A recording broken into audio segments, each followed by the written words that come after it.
Entrevista Venevisión. Líder en opinión. Por tu canal independiente, Venevisión. Amigos, tal como lo anunciamos en Entrevista Venevisión, vamos a conversar hoy con José Guerra, diputado de la Asamblea Nacional e integrante de la Comisión de Finanzas. Gracias por estar aquí, bienvenido. Buenos días, gracias por la invitación, Lirio, a ti y el canal Venevisión. Quisiera darle un saludo pues a la gente que me hizo diputado de las parroquias de Coche, El Valle, Santa Rosalía, todas las parroquias de Caracas, Antímano, Caricuao, Macarao, Sucre, todas, mi saludo. Vamos a comenzar por su rol de economista y profesor universitario. Ya luego le vamos a pedir su opinión y su juicio. Pero, ¿en qué consiste esta reconversión monetaria y cómo se instrumenta ese quitarle 5 ceros a la moneda? Bueno, una reconversión monetaria es un proceso que básicamente consiste en eliminar una cantidad de ceros a la moneda para hacer más fácil las transacciones. Porque no es lo mismo, la mente humana está diseñada, está hecha por Dios para trabajar con números bajos. Por eso es que el número 1 es un número que tú lo multiplicas por cualquier número y es el número, o lo divides y es el número.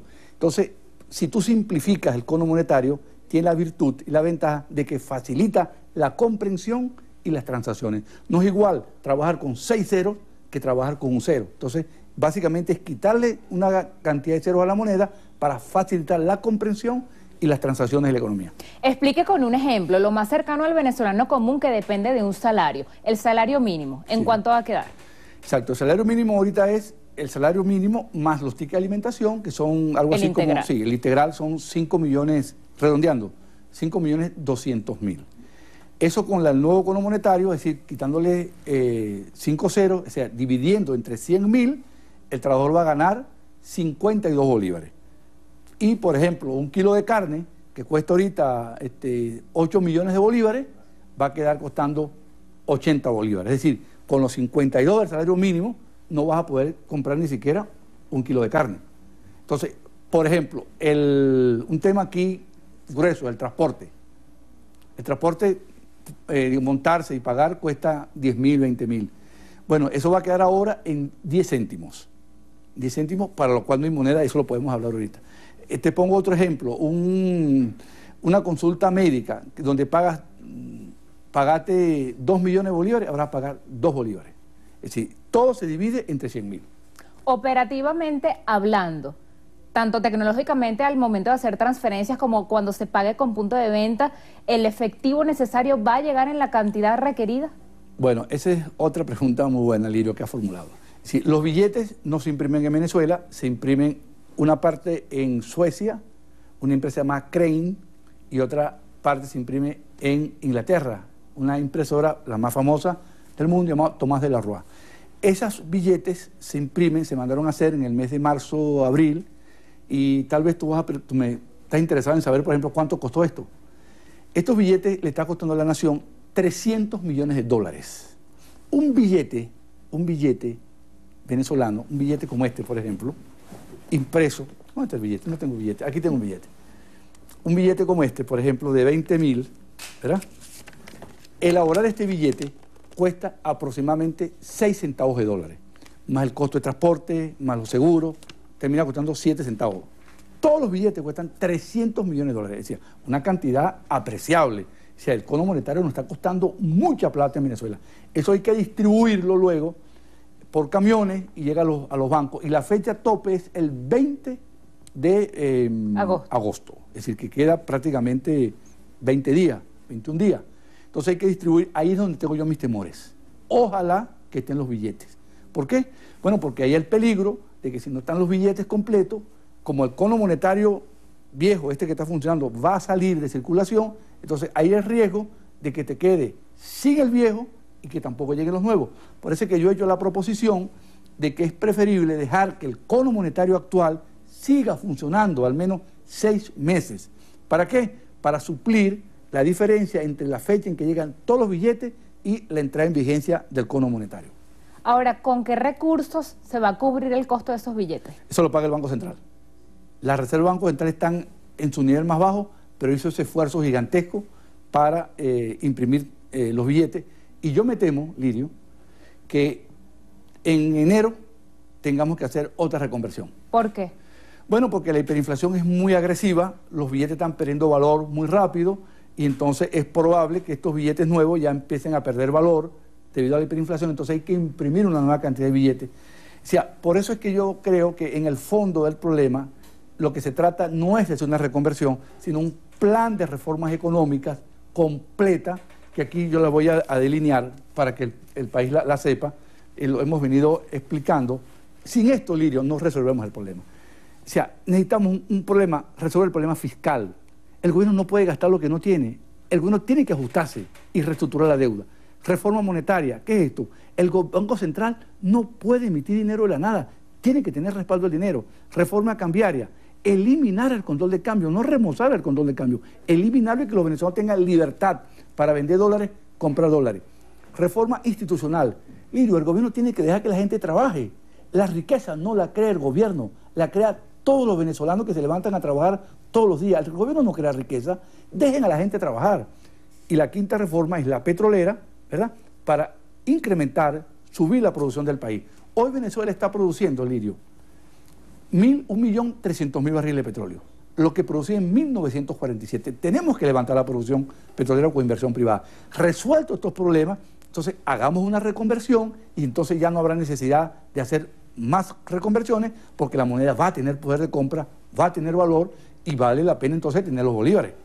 Ahora sí, como diputado, pareciera irreversible esa reconversión monetaria, aun cuando el presidente Nicolás Maduro ha dicho que va a hacer nuevos anuncios en materia económica. Una vez que entre en vigencia, ¿qué vislumbra usted que va a ocurrir? Bueno, esperemos que sea el día 20. Yo no soy lo que apuesta aquí una catástrofe, que no lleguen los billetes y se forme un caos. No, yo no quiero eso para mi país. ¿Se recuerda en diciembre del año 2016 el caos que se presentó cuando se dijeron en 72 horas retiraron los billetes de 100 y el país quedó desconcertado por la medida? Yo creo que hay que jugar a que esto esté funcionando para bien del país. Ahora, para que esto sea práctico y funcione, tienen que hacerse un conjunto de actividades previas.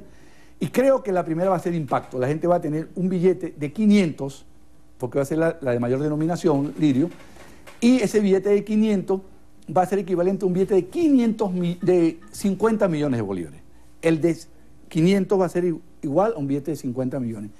Entonces ese billete va a estar circulando. Creo que no va a llegar en todas las cantidades que necesitamos a todos los estados, porque hay un proceso de distribución que tarda. Pero la primera reacción va a ser impacto. Y luego, obviamente, la gente se va acostumbrando porque nos acostumbramos a las cosas. Y esto va a ir dándose en el tiempo. Pero ahí es donde está mi gran preocupación, Lirio, que si no hacemos las reformas económicas que estamos proponiendo, ese billete va a perder valor rápidamente. Diputado, ¿y qué significa eso del anclaje al petro? Bueno, Lirio vino hoy con unas preguntas muy interesantes. Fíjese, Lirio, anclar una moneda, y la gente que me está escuchando, el pueblo venezolano que me oye, significa fijar la moneda. Anclar es fijar. Cuando usted pone un ancla a un barco, ¿qué es lo que hace? Que sujeta el barco, para que el barco no se mueva con las olas, o se mueva lo menos. Anclar es fijar. Ahora, el anclaje de una moneda, generalmente se utilizan dos monedas en el mundo para anclar las otras monedas, que es o el euro o el dólar de los Estados Unidos. ¿Por qué? Porque son las monedas más estables. Las que se llaman duras, digamos. Monedas duras, exacto. Monedas que son divisas, que son internacionalmente convertibles. Entonces, cuando tú anclas una moneda, por ejemplo, te va a poner el euro. Tú anclaste con el euro, el bolívar con respecto al euro. ¿Qué es lo que tú haces? Tú te traes toda la inflación de Europa, que es muy baja, a Venezuela. Entonces, los precios en Venezuela se parecerían a los precios de Europa. Y si lo haces con el dólar exactamente, o sea, tú te traes toda esta reputación y credibilidad del dólar y del euro a Venezuela y los precios se estabilizan. Aquí se quiere hacer con un anclaje con respecto al petro, o fue anunciado así, eso no se puede hacer, o no se debe hacer.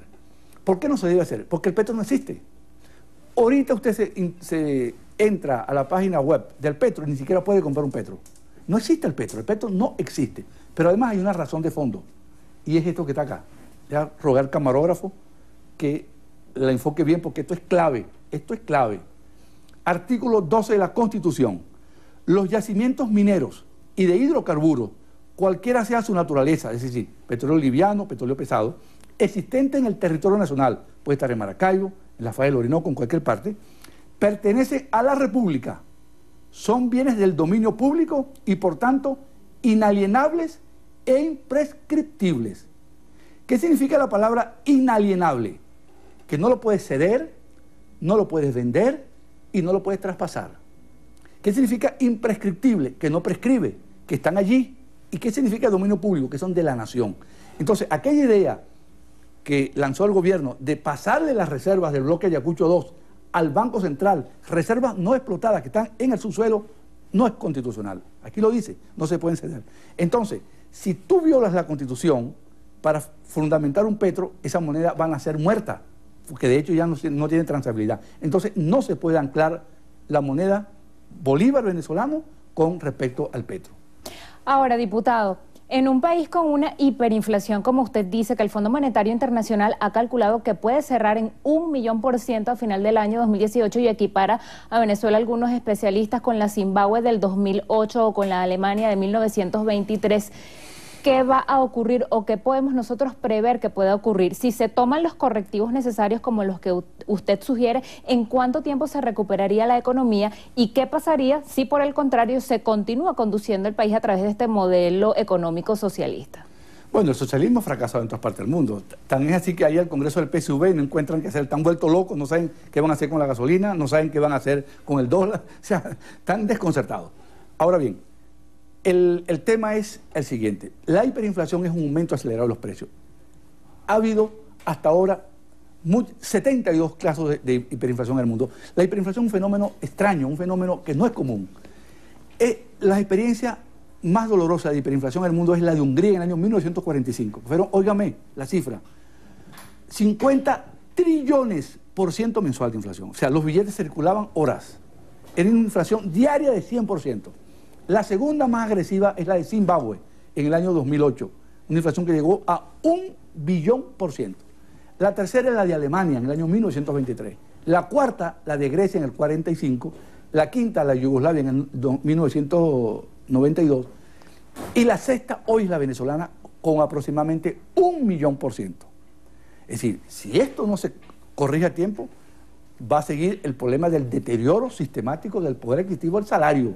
No hay ahorro, no hay pensión que resista una hiperinflación. Entonces, hay que corregir esto. ¿Cómo se corrige? Con reformas monetarias, reformas cambiarias y reformas económicas. Esto no es un problema de quitarle cero a la moneda. No, señor. Es un problema de políticas económicas. Y con la producción petrolera en alza, yo calculo que con esta reforma, Venezuela, en un año, el país está volviendo a la senda del crecimiento y parando en seco la hiperinflación. Esas son las tareas. Que la economía crezca y derrotar en seco de una vez la hiperinflación. Toca prácticamente despedir, pero no quiero hacerlo sin pedirle un comentario acerca de ese censo nacional automotor. ¿Qué pasa si los conductores tuviéramos que poner gasolina solamente si tenemos el carnet de la patria o en todo caso vamos a tener que pagarla a precios internacionales? ¿Cómo ve usted eso? Bueno, esto es un acto de discriminación. Es como si los chilenos que producen vino empiecen a discriminar que van a comprar vinos unos chilenos y otros no. O que los argentinos que producen mucha carne van a decir, ustedes compran carne y nosotros no compramos carne. Yo creo que es un acto de discriminación. Aquí el registro de vehículos está hecho, ¿sí? Y lo hace el Instituto Nacional de Transporte y Tránsito Terrestre que está en Caracas, en el Marqués, ¿verdad? Ahí está registrado el carro, el propietario, la placa del carro, el modelo del carro, el color del carro, el año del carro y cuántos pasajeros caben en el carro. Para gandola, camiones, vehículos, motos, etcétera. Entonces yo creo que esto es algo que debe ser aceptado por los venezolanos, que en el país con las mayores riquezas petroleras del mundo, las mayores reservas, van a discriminar a los venezolanos, unos que tienen carnet, que le van a vender la gasolina barata, y otros que no van a tener carnet, que se la van a vender al precio internacional. Yo creo que los venezolanos no podemos aceptar esa situación. Es un acto de discriminación contra un pueblo que ya está discriminado para el acceso a los alimentos. Ahora, su recurso natural, el que Dios y la providencia los dotó, porque esos yacimientos fueron creados por la providencia, ¿verdad? Por una formación geológica de siglos. Ahora usted le va a decir al venezolano que va a poner gasolina cuando el gobierno quiere. Yo creo que eso no es aceptable. Gracias por la visita y por la conversación. Muchas gracias a ti y al canal Venevisión por la oportunidad. Despedimos así esta entrevista de Venevisión con José Guerra, diputado de la Asamblea Nacional e integrante de la Comisión de Finanzas. Gracias.